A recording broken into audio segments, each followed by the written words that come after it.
What exactly were you on Seinfeld, and how was that to work with Jerry? Great. Absolutely great.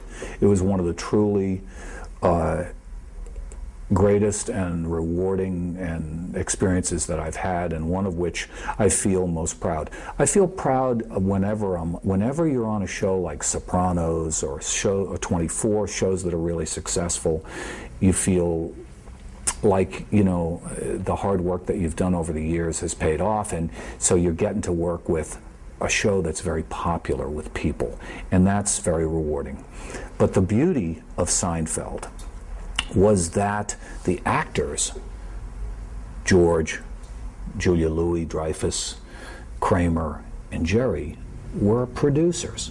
So they were, I mean, they were close to the production team. I mean, yeah, Larry David was there, but if we'd be going down a certain road, and any of them could say, you know something, that's not funny, but you know what would be funny? What would be funny would be if we did this.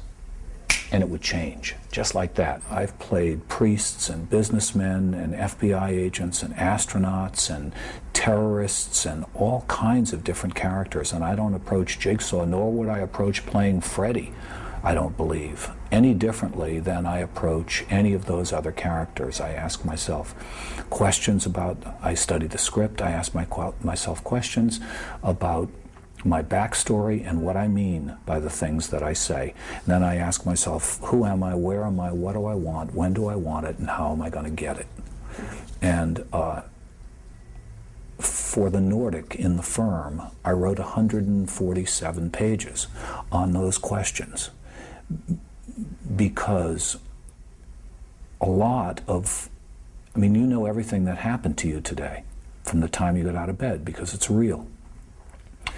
I have to create that as a character. I have to, otherwise, eventually, over a 20-year career, I'll go quite mad trying to say lines that I don't know what they mean. Kind of tell us about some of the things that we're going to get to see in Saw 3, as far as, like, at least just revelations. I mean, we learn a lot about what happened in the first movie. If you could just tell us about some of the things that we will get to learn. Well, you find out a lot about Jigsaw's relationship with Amanda. You begin to sense how important she is to him, not just as a gopher, but as someone who swims in his sea, someone who's a like being to him, and how important he is to her. I think you get a sense of that, and you start to find out more about that. Little seeds have been planted in Saw 1 and Saw 2. That's one of the things I like about the way the story plays out, that you don't learn everything about everything in one fell swoop, but rather a little bit here, a little bit there, and a little bit in Saw 3. Actually, a lot about that in Saw 3. I'm just very gratified how enthusiastic fans are worldwide, you know, about the Saw story, and they want to know more about it. So the fact that we were able to shoot some moments that would continue to open up the window in terms of how things happen and on what schedule they happened, and that's kind of fun, I think, for fans. I have groups of 15 to 25-year-olds walk up to me with their skateboards and say, "You're the guy, you're Jigsaw." And I say, "Yeah, I am." And they say, "We love those Saw films, man. We just love them." I say, "What do you love about them?" And they say, "We love them because they're just so scary and everything, but then they teach us stuff." I said, "Well, what do you mean by that?" And they said, "Well, like when you say to Detective Matthews, if this was the, if you knew the exact moment of your own death, how would you live your life differently today?" And to the fact that 15 to 25-year-olds are thinking about that stuff, to me, is interesting. And because, you know, we don't answer a lot of questions there, but if the fact that the questions that we're asking are food for thought for such a broad range of young people, to me means we're doing something. Scares Tobin Bell. if you're on a set and you're surrounded by 90 people and they're all there and gainfully employed because of what you're about to do, that's a scary situation. That's a lot of pressure and a lot of I think, and there's nothing wrong with that. Being in quotes scared or being in quotes nervous. It would be a normal function of doing what we're doing. It's just a question of how you channel the energy. People say to me, "How does it feel to be a horror icon?" You know, and I don't really relate to that, so I don't really understand what it means, or you know. And so they asked me that an hour ago in an interview, and I said, "Great." Because it does feel great. I mean, what could be bad? You know, it's.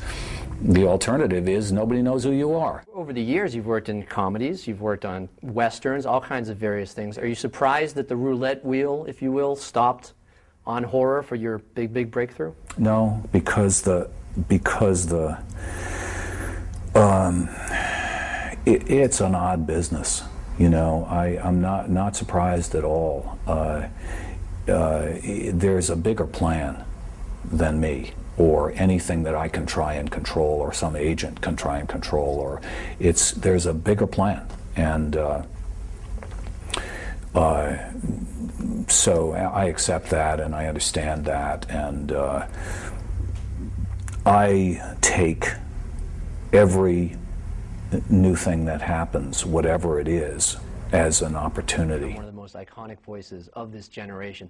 When you call up to order a pizza, you know, did they say on the other end, "Oh my, is that Jigsaw?" No, because that's not my voice. It's, you know, it's just something that you know, the man has not been well, and it's something that subconsciously has come out of me to represent him. So, you know, I'm a Little League baseball coach. I don't talk like that. You know, I don't go, "Hey, yell over here." You know, that's not me. So. So there are kids that play Little League baseball for you. How do they react when they realize who you are?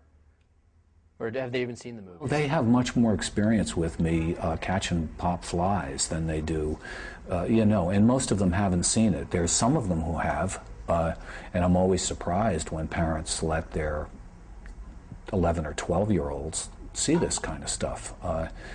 But, you know, it's up to parents to make that decision, you know, and I ask them, "Were you afraid?" And they say, "Nah," you know, so I accept that. Now, I've seen you on the red carpet a few times with your wife. What do people think that you guys do for Halloween? Because you're, you know, famous Jigsaw guy. And what do you guys actually do for Halloween?